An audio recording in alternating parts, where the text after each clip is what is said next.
Life sometimes come at you fast. Tragedies make your life unravel. You feel like you wanna give up and stay knocked down.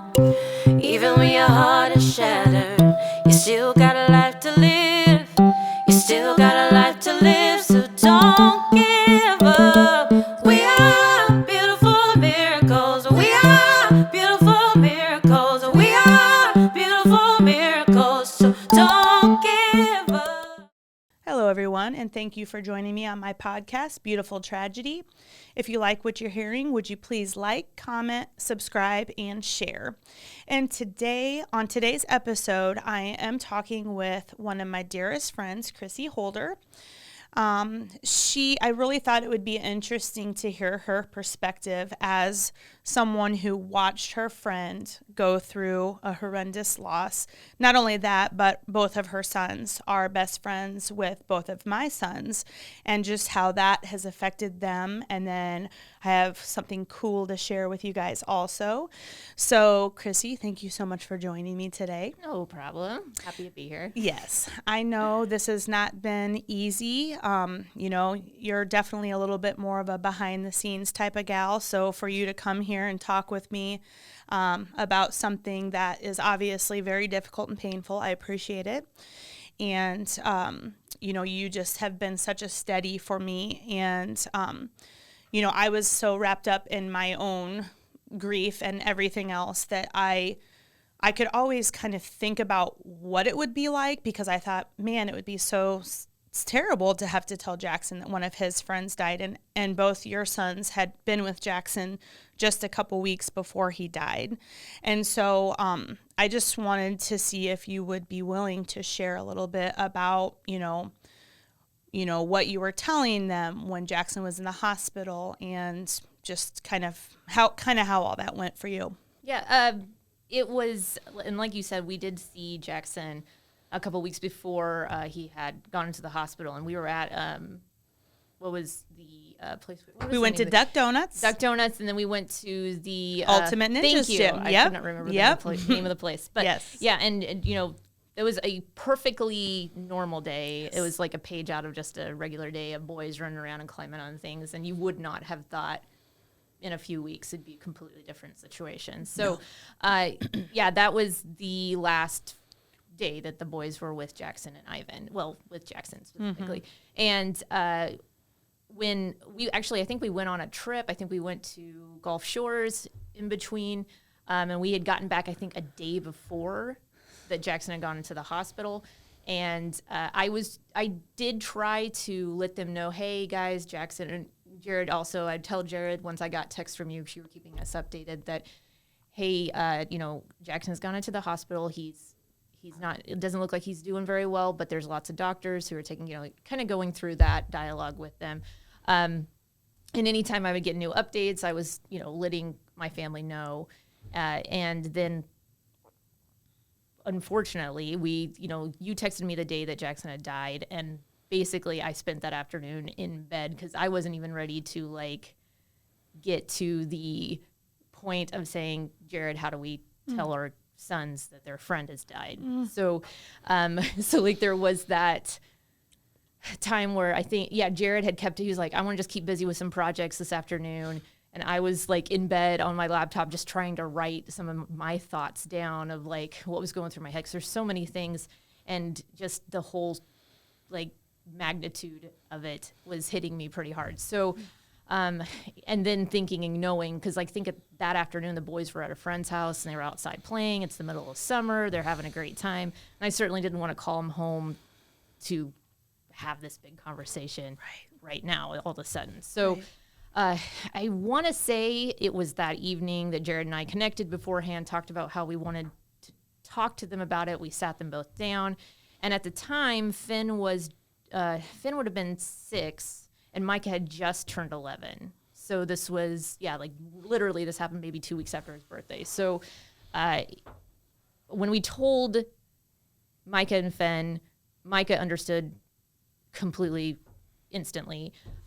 Finn didn't quite understand. I think he kind of understood, but he didn't. I mean, truly understand it. So Micah initially like thought we were joking, got pretty upset, was like, instantly upset. And Finn was a little bit more, I could tell it was a little more difficult for him to connect with what was going on.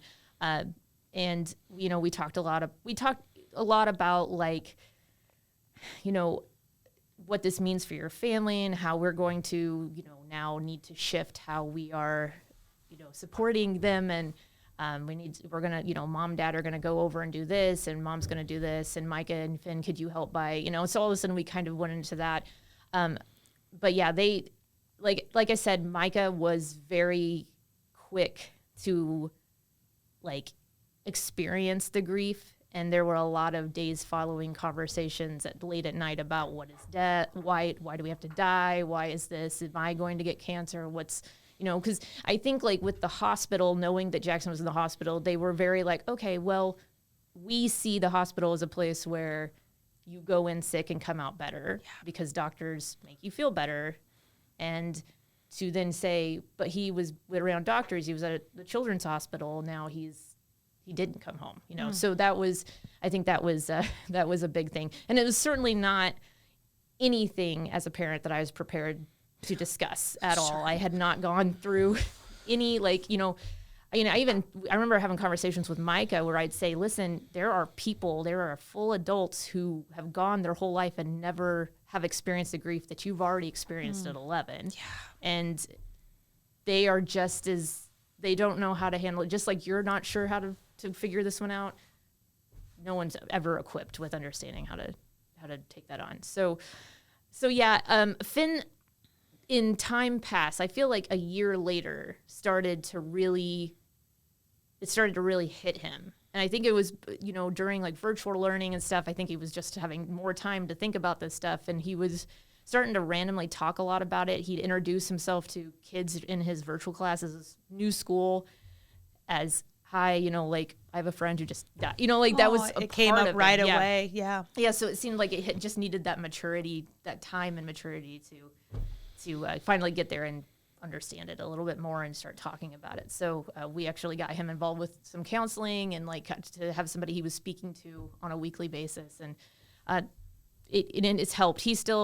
We still talk about it a lot. It's now become like Jackson. Micah just did a project on Jackson for school for a Spanish class. And so like now it's become kind of like this thing that they're wanting to find ways to dedicate anything they can to Jackson and stuff like that. So that's kind of where we're I love it. I know that, we spent a lot of time with you guys right after Jackson died. And Ivan always said that Finn and Micah were his brothers. And, the fact that Ivan has that relationship just means absolutely everything to us. And, we've learned too that Ivan at every developmental stage, kind of his grief changes. And, obviously I'm sure you've seen your boys mature with how they've processed it too. And I know Finn kind of does some drawing and stuff.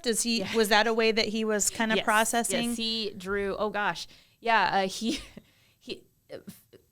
If you want to know anything about Finn, I mean, Finn literally will be drawing something about every day, and it'll be all kinds of things. I love art, and, I'm an illustrator as a job, so, like, I do it all the time.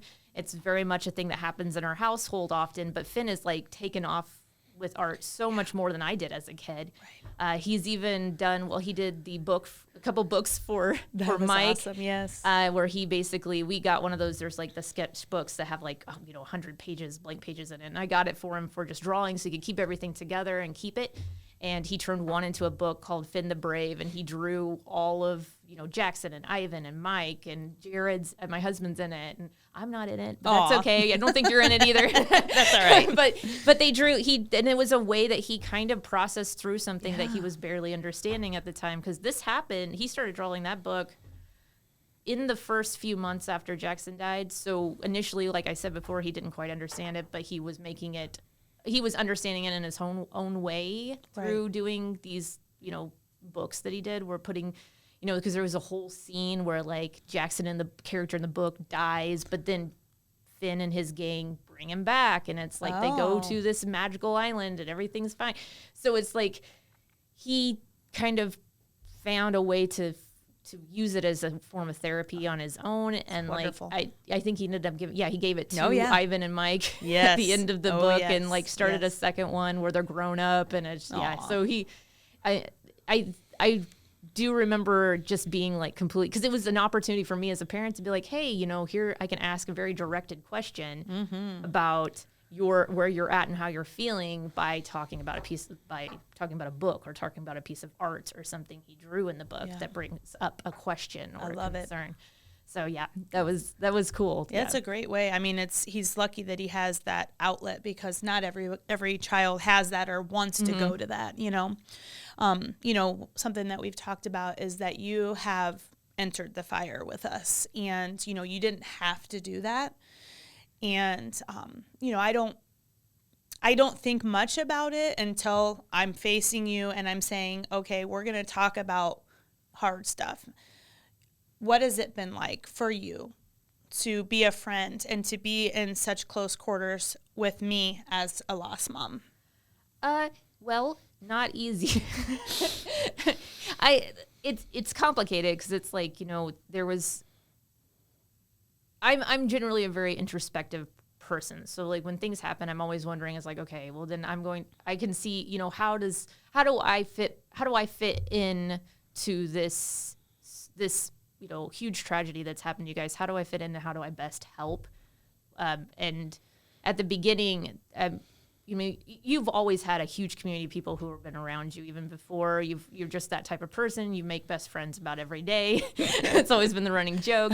And so like right after Jackson died and up to when Jackson was in the hospital, there was never ever a concern that you wouldn't be without something, because there was always 5 people ready to do something for you.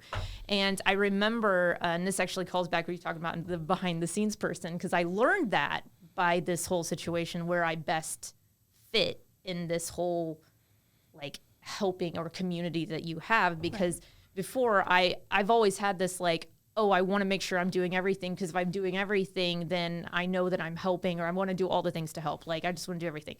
And through this, I basically learned how to help someone in a difficult situation in the way that I'm best equipped to do so, because it wasn't, I guess like at the beginning when there were so many people that were around you and everything, I would come and do things, but then like if I was like, is there anything else to be done? And then like those things were already taken care of. So I would be like racking my brains, like, how do I help? How can I keep helping my friend when it seems that everyone's already doing it? And obviously you can't go to your friend who's just lost their son and say, what do you need?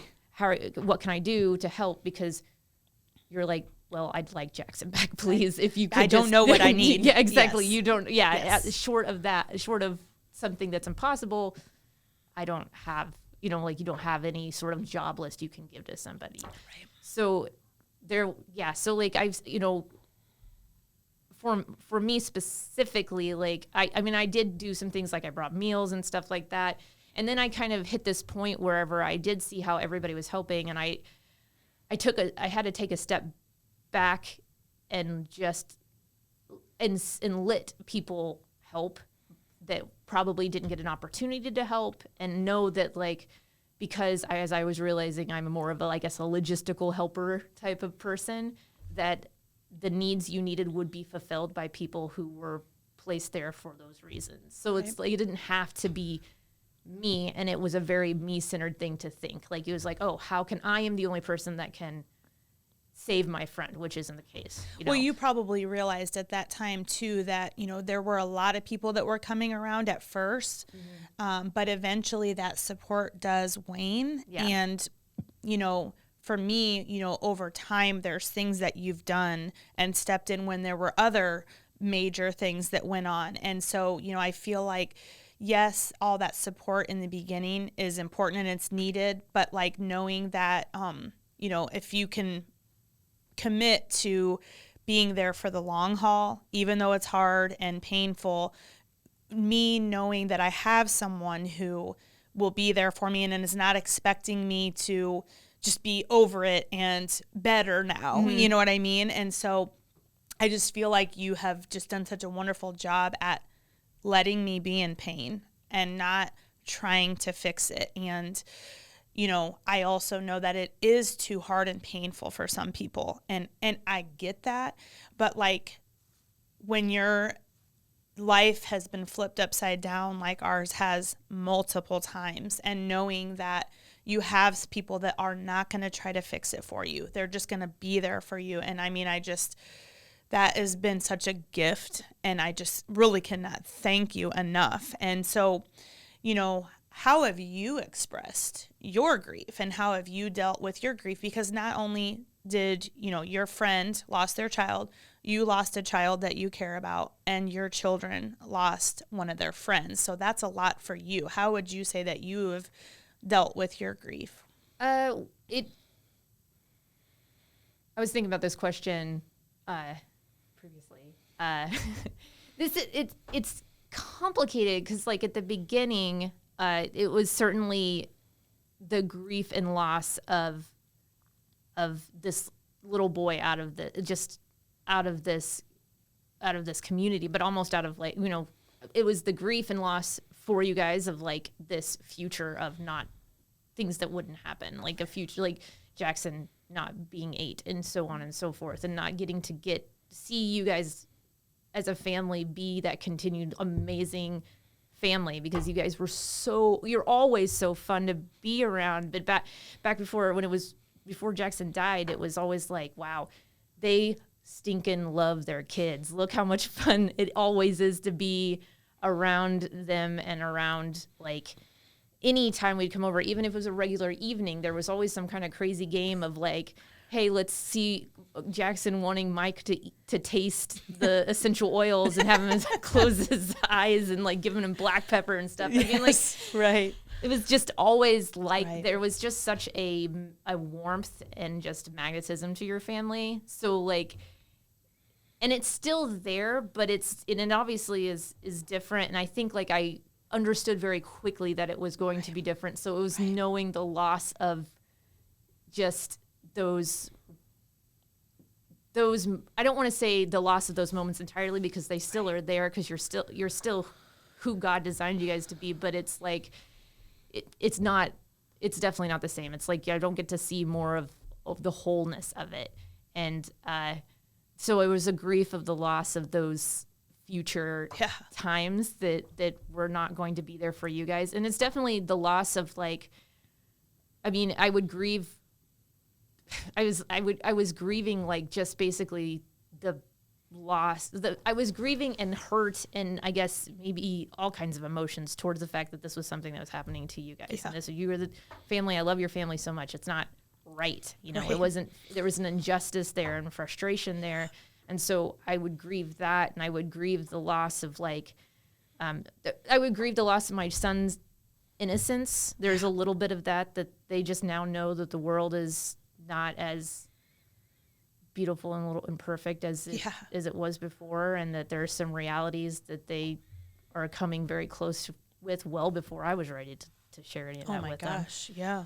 And I mean, so, like, it was a grieving that, and it was just like grieving, and I think we do this as people anyway, but you kind of feel like, oh man, I don't have all these solid memories with Jackson. I should have been better, like, regrets. You know, you get regretful that you didn't, like, have the chummiest, closest relationship with a 7-year-old. You know, like, you kind of get that way as an adult, like, maybe I should have been a little bit more involved because I didn't realize that, you know, he wouldn't be with us and all this stuff. But it, like, you know, so you grieve that. I don't know. There was so many things. It was just kind of like, I don't think about death every day, and it doesn't, you know, most people don't. Our society, we don't. We kind of, like, try to cover that up and not think about it, and, like, you know, just put it at the margins. Let us put our blinders up and, like, live our day, you know, and just do the usual things and not think about death. And then when it comes out of nowhere, it's like you can't. It's just no one wants to feel uncomfortable and know not what to say and know how to feel. And it's like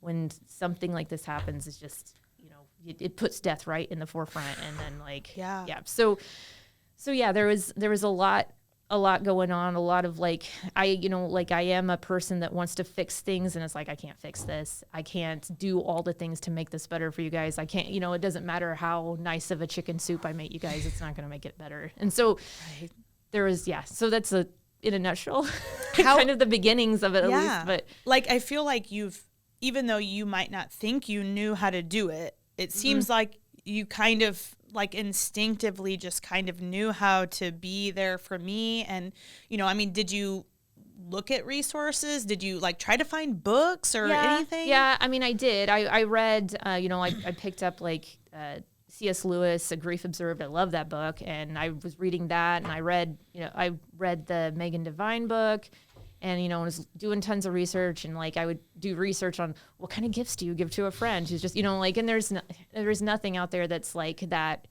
meaningful thing that's going to solve all of the problems and stuff. And, you know, yeah, I did lots of reading and research, because anytime I don't know what I'm supposed to do, I'm like, hello, internet, can you tell me what's the best thing to do?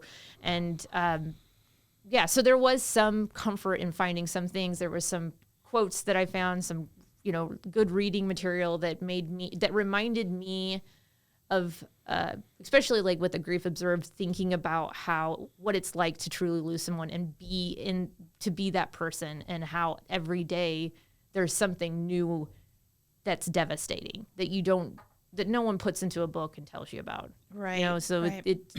yeah, that I think I remember, and for your sake, I remember like days or maybe a week after Jackson died that you had to call your cellular service or go into your cellular service. There was some sort of mishap. And like, I remember, and the reason why that stuck with me is because I don't like calling any sort of services ever anyway to talk to a customer representative because of some issue on my bill or whatever. Imagine doing it now whenever you just lost your son. It's like the last thing you want to deal with. And I remember it being kind of a difficult thing. And it was one of the things I think initially you had to do it on your own, despite the fact you weren't driving anywhere for the first month. People drove you everywhere. People were doing your laundry. You didn't have to think about most of everything, but here you had to go into figure out your cell phone problem, you know? So that, like, to me is like, gosh, I wouldn't, you know, how does one even like, it shows you how your life has to go on, whether you like it or not, whether you want it to or not. And, you know, I always felt like, you know, it took so much for me to get there, and I did it. And then, of course, I cried running out because they wouldn't help me because my name wasn't on the account or whatever. And I'm like, why can't everybody just treat people like they just lost a child, you know? Right. And honestly, that has really guided my sales on how I treat people when I'm out and about, because I'm like, you know, you really truly don't know what people are going through.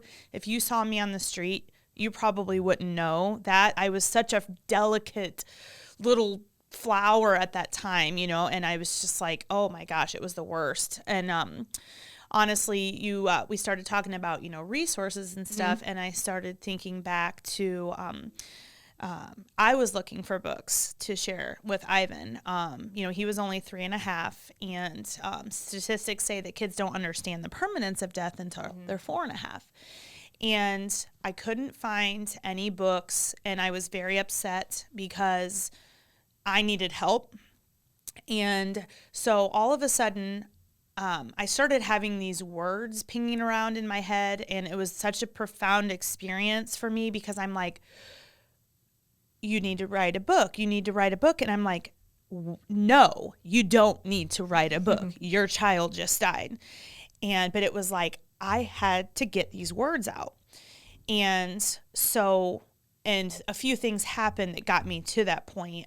We were like obsessively looking at pictures and videos of Jackson crying, and Ivan was like, what about me? And I'm like, oh yeah, I do need to look at pictures and videos of you too. And I'm like, you know, even though Jackson died, we're glad that you're still here. And not only did I need that reminder for Ivan, but I also needed that reminder for myself, because I was basically swallowed up by my grief.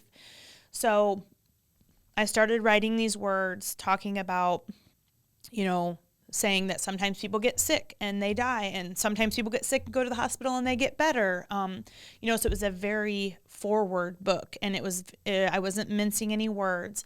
And in some ways it felt not harsh, but just like, it's not as fluffy as some of the other books that you see out that are available for grief. So it's like, my bunny died or grandma died. And, so I wrote these words and then I started sharing with you about it. And so together we are writing a book. It's a children's book, and it's called I'm Glad You're Still Here.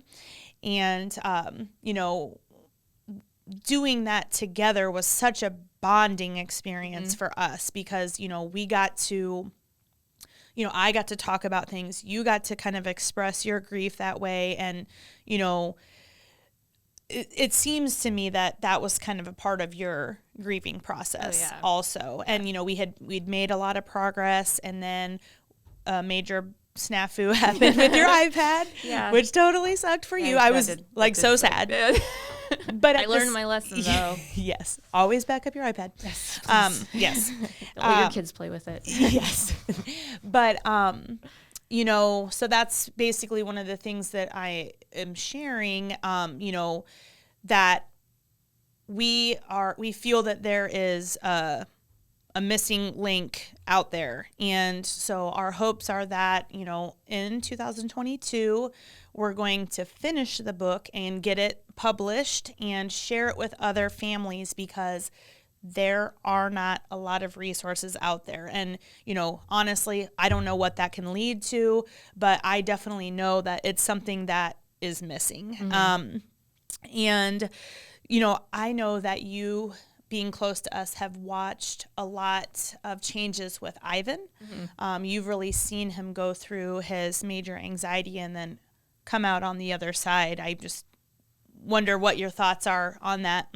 It's pretty amazing to see how much he's blossomed into the superstar kid that he is. I mean, because I know that, he was 3 when Jackson died, but it was still very, very big in his life. And it definitely had its toll, because I know I could tell, there was your grief, there's Mike's grief, and then there was Ivan's grief, and all of them together meant that there was a lot of anxiety and a lot of stress going on and back and forth with one another, and trying to find that support for one another while you each are devastated, but still trying to help link arms with one another to kind of keep going daily.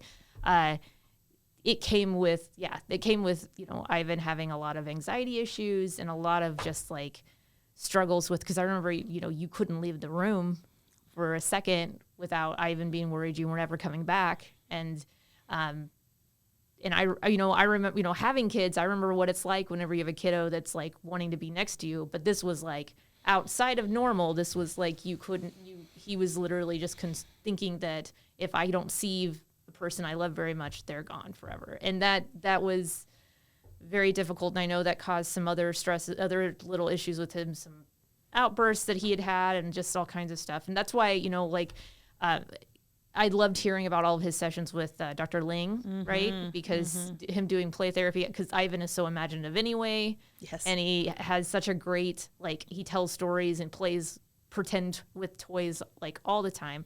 And so it's such an effective way for him to work through a lot of those anxieties, and then be in a setting where he can communicate using something he's already comfortable with. You know, when I think of Finn in art therapy would be perfect because he's already got that interest. Ivan in play therapy seemed to just be what jives with him. And and I didn't see. I would go, especially with the pandemic and stuff, I would go a while before I would see Ivan. So there would be these intervals of where I would see him, and then months would be by, and then I'd see him again. And he turned a complete corner. He is now what is he, bench pressing 300 pounds now or something? he found what he took the process of losing his brother, and he was able, and I'm not, I know with supportive therapy and stuff like that, but he's definitely, it's a testament of why therapy is so important, because it's just he had this something that he didn't understand, went to Dr. Ling several times for a few years and still goes, and now is on this other side of it, and he's empowered to do, with some amazing supportive parents, empowered to be his self Right. and be like loved for being who he is. And Right. it isn't, you know, you're Jackson's brother. He's not forever just Jackson's brother. He's now Ivan. He has this amazing, beautiful identity that is his. And I attribute that to, you know, you and Mike's amazing parenting and support of being him, and Dr. Ling and all Yeah. the other therapists that's worked with him. It has been So- extremely tough, and it has been through blood, sweat, and tears. Yeah.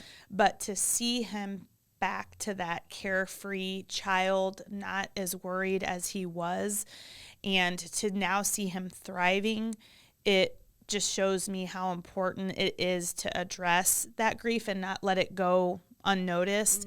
And I mean, it's really just been a beautiful thing to see. And, you know, for people who've been with us along the journey and they know where we've come from, and, you know, and thankfully you haven't, like, you know, kicked me out of the house or anything when I'm over there losing my mind because no. I'm like, you know, I mean, it's been so hard, but, you know, we have had just beautiful support and a community that has just blown me away. And every time we see each other, I'm like, you're never going to believe what happened. Like, and I'm just like, I'm just as blown away as anybody else. So like, I would love to hear what your perspective is about what it's been like to watch what has happened in this beautiful tragedy.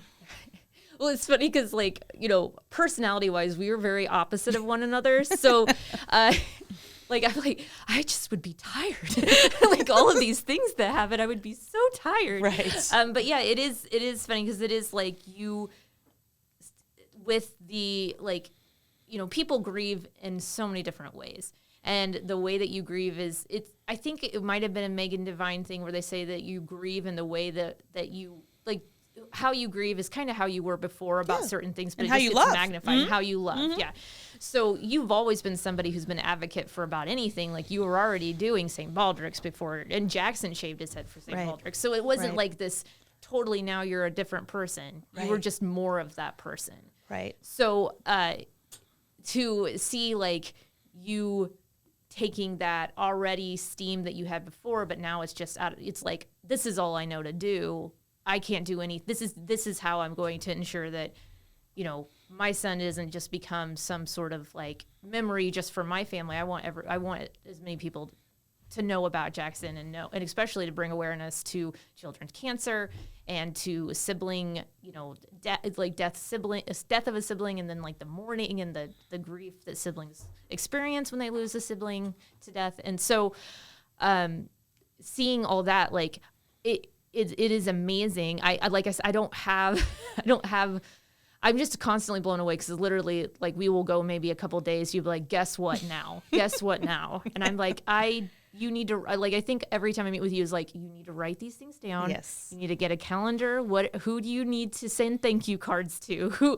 What is, like, because, yeah, like, it's amazing because it just tells me that you're on the right track. You're doing what you're supposed to be doing. Yes. And that there is still people are still they're helping in the ways that they want to help now. And there's longevity to it, which is awesome. Cause I think it was you that told me that you had heard that, like, for example, foundations have like a 2-year expiration date when it comes into the underneath, like, you know, something started in because of a death. Sure. Or because of a grave illness or anything like that. Right. So to already see, you know, you're on year 2 now, and to have a scope for beyond, obviously, you know, having a 5-year scope almost on what you're planning on doing, and kind of getting everything kind of narrowed and sharpened on what you want to do. It means that like, this is what you're doing from now on. This is what you have. This is your career now. And that's amazing. Yeah. Because what it says is that your drive isn't just grief driven, Right. but it's your passion. It's what you're when you finally, breathe that last breath, they're going to say Carrie was an advocate, because that's who you are. I believe So- I've been called to do this just the same way as I was to the surrogacy. And at first I was definitely, Yeah. what is this? Let me try this. Let me Yeah. do this. Because it was all just a way for me to try to not be in as much pain. And, you know, I put my attention on Ivan when everything first happened because I needed to. Right.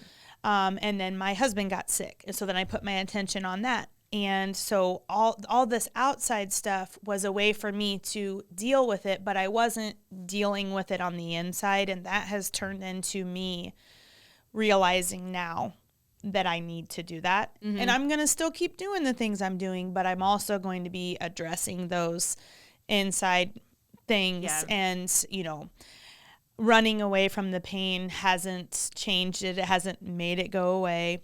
And so, you know, I'm working on addressing that myself now. And that's just me, you know, I don't have this all figured out. I say Right. that in pretty much every episode. I am no expert. I'm just a person who's living and speaking my truth. And, you know, this has been a very difficult season. And so, you know, I'm going to get back to taking care of me because I can't do the things I want and need to do if I'm not taking care of me. Well, yeah, you can't go looking for that. You can't help others as like a kind of almost like a medicine type of. Oh, yeah. Like if you're trying to do it to help yourself, it's going to eventually Yeah. like unravel its way.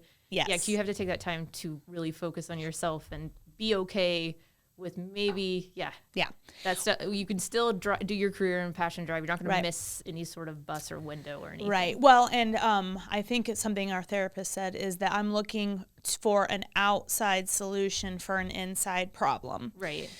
And, well, it hasn't really worked. So I just really want to say thank you for never trying to fix this. You know, you can't, and you've Right. never tried, and you just let me be in pain, and you showed up when I could barely put one foot in front of the other. And so thank you. And when I was getting lunch, I saw a quote that I thought was very fitting because, you know, I love my So quotes. you. I love my quotes.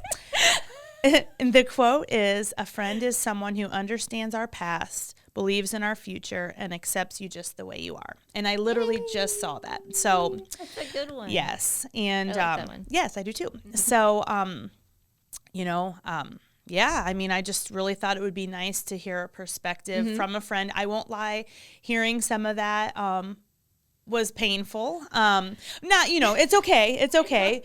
But just because we've never had this Right, yeah, conversation we haven't- before. Right. But But it was a lot about things. We yeah. talked a lot Yeah. of like a great many things through the last few years, but yeah, like we haven't directly had Right. the dialogue or Right. on the whole thing. Yeah. And I had thought, you know, a lot about how hard it would have been for me to have to tell Jackson that one of his friends died. And I Yeah. knew, I'm like, my gosh, this would be so terrible. And so it's like, you know, I know that our story really forced people to have very difficult conversations with their kids. And, you know, we all know there is no guidebook on how to do this. And what I've learned is, you know, being honest and open and giving them the space to ask those questions because they just know things now that most kids don't know or don't realize Right. until they're like teenagers or so. But I know it will make them more empathetic children. And they were always such wonderful friends to Jackson and still wonderful friends to Ivan. So, you know, the way I finish every episode is we're all just walking each other home. And thank you for walking with me and not running the other way when I couldn't blame anybody if they did because I know it's tough. But I just am excited to see what our future looks like with the book and all the other amazing things. So thank you so much. No problem. No problem at all. Awesome.